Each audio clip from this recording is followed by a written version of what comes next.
கிறிஸ்தவர்களாக மதம் மாறிய ஆதி திராவிடர்களையும் பட்டியலில் சேர்த்து அந்த பட்டியலின மக்களுக்கும் அரசியலமைப்பு சட்டத்தில் வழங்கப்பட்டுள்ள அனைத்து உரிமைகளையும் வழங்க வேண்டும் என்ற தீர்மானத்தை இந்த மாமன்றத்தில் கொண்டு வர விரும்புகிறேன்.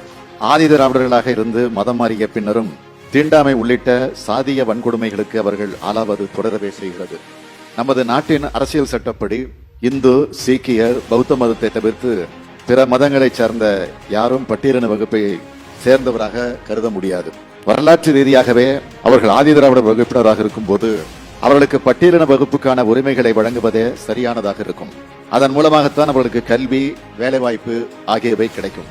மனிதர்கள் தாங்கள் விரும்பும் மதத்தை பின்பற்ற உரிமை உண்டு. ஆனால் சாதி என்பது மாறுதலுக்கு உட்பட்டதல்ல. இத்தகைய சாதி என்பது நீ வேறு நான் வேறு என்பதாக இல்லாமல் நான் உயர்ந்தவன் நீ தாழ்ந்தவன் என்ற முறையில் இருக்கிறது. அதாவது படுக்கை கோடாக இல்லாமல் செங்குத்த கோடாக இருக்கிறது. மொத்தத்தில் அது சமூக கேடாக அமைந்துள்ளது. சாதிய ஏற்றத்தாழ்வை வைத்து எந்த வகையில் அடக்கி ஒடுக்கினார்களோ அதே சாதியை வைத்தே இடஒதுக்கீடு வழங்கி உயர்வுடைய வைக்கும் தத்துவம் தான் சமூக நீதி தத்துவம். இந்த சமூக நீதி தத்துவத்தை அனைத்து வகையிலும் முறையாக பின்பற்ற வேண்டும் என்பதே திராவிட மாடல் அரசினுடைய நோக்கம். அந்த வகையில் கிறிஸ்தவர்களாக மதம் மாறிய ஆதி திராவிடர்களுக்கும் அரசியல் சட்ட சமூக நீதி உரிமைகள் தரப்பட வேண்டும் என்பதே சரியான நிலைப்பாடு. 1956ஆம் ஆண்டு சீக்கிய மதத்தை பின்பற்றுபவர்களையும் 1990ஆம் ஆண்டு பௌத்த மதத்தை பின்பற்றுபவர்களையும் பட்டியல் சாதியினராக சேர்க்கும் வகையில் திருத்தம் செய்யப்பட்டது.